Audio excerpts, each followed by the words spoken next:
Let's create this animation in Figma.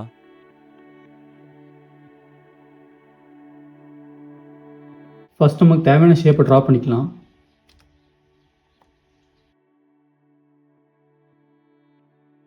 Next இதில் இருக்க எல்லா டிசைனையும் செலக்ட் பண்ணிட்டு ஸ்பேஸ் எல்லாமே கரெக்டாக இருக்க மாதிரி செக் பண்ணிட்டு குரூப் பண்ணிக்கோங்க. இப்போ என்ன பண்ணனா பண்ணி வச்சுருக்க டிசைனை சைடில் ஒரு டூப்ளிகேட் பண்ணிக்கோங்க. நெக்ஸ்ட் நம்ம என்ன பண்ண போகிறோம்னா இந்த பேட்டர்னுக்கு வந்து நம்ம ப்ரொடெக்ட் பண்ண போகிறோம். ஸோ க்ரியேட் காம்பவுண்ட் கொடுத்துக்கலாம். இப்போ என்ன பண்ண போகிறோம்னா உங்களுக்கு எந்த மாதிரி மூவ்மெண்ட் வேணுமோ அது தகுந்த மாதிரி மூவ் பண்ணி வச்சுக்கோங்க. இப்போ என்ன பண்ண போகிறோம்னா ஃபஸ்ட் வேரியண்ட்லேருந்து செகண்ட் வேரியண்ட்டை கனெக்ட் பண்ணிக்கோங்க. கனெக்ட் பண்ணிட்டு ஆஃப்டர் டிலே 1 மில்லி செகண்டில் இருக்கணும். எப்போவுமே இது வந்து 1 மில்லி செகண்டில் தான் இருக்கணும். அதே மாதிரி ஸ்மார்ட் அனிமேட்டில் ஈஸி அவுட் உங்களுக்கு என்ன வேணுமோ வச்சுட்டு உங்களுக்கு எந்த மாதிரி ஸ்பீடில் வேணுமோ வச்சுக்கோங்க. இங்கே வந்து 2500 வச்சுருக்கேன். அதே மாதிரி செகண்ட் வேரியண்ட்லேருந்து ஃபஸ்ட் வேரியண்ட் கனெக்ட் பண்ணிக்கோங்க.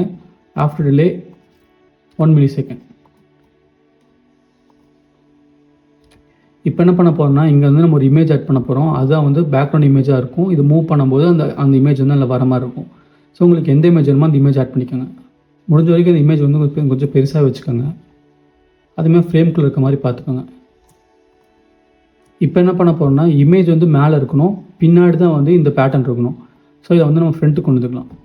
கொண்டு வந்துட்டு பின்னாடி வச்சுருக்க அந்த காம்பவுண்ட்டையும் இமேஜையும் செலக்ட் பண்ணிட்டு மாஸ்க் கொடுத்துக்கோங்க. ரைட் கிளிக் பண்ணிங்கன்னா உங்களுக்கு வந்து இங்கே வந்து யூசர்ஸ் மாஸ்க்னு இருக்கும், அது கொடுத்துக்கோங்க. கொடுத்துட்டு உங்களுக்கு எந்த மாதிரி இமேஜ் வேணுமோ மூவ் பண்ணிக்கோங்க. இதையும் உங்கள் மூவ் பண்ணிக்கோங்க. இப்போ உங்கள் ப்ரோடைப் செக் பண்ணி பாருங்கள். ஸோ இங்கே வந்து உங்களுக்கு வந்து பிளாக் ஸ்பேஸ் இருக்கும். அது ஏன்னா வந்து உங்களுக்கு இமேஜ் வந்து சின்னதாக இருக்குது. ஸோ இமேஜ் வந்து பெருசு பண்ணிக்கலாம்.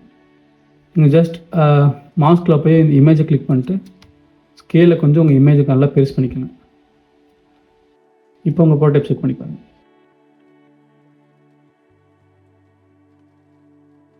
இப்போ நம்மளுக்கு தேவையான டிசைன் கிடச்சிருக்கும். இந்த வீடியோ உங்களுக்கு ரொம்ப யூஸ்ஃபுல்லாக இருந்துச்சுன்னா மறக்காமல் இந்த வீடியோவை சேவ் பண்ணி வச்சுக்கோங்க.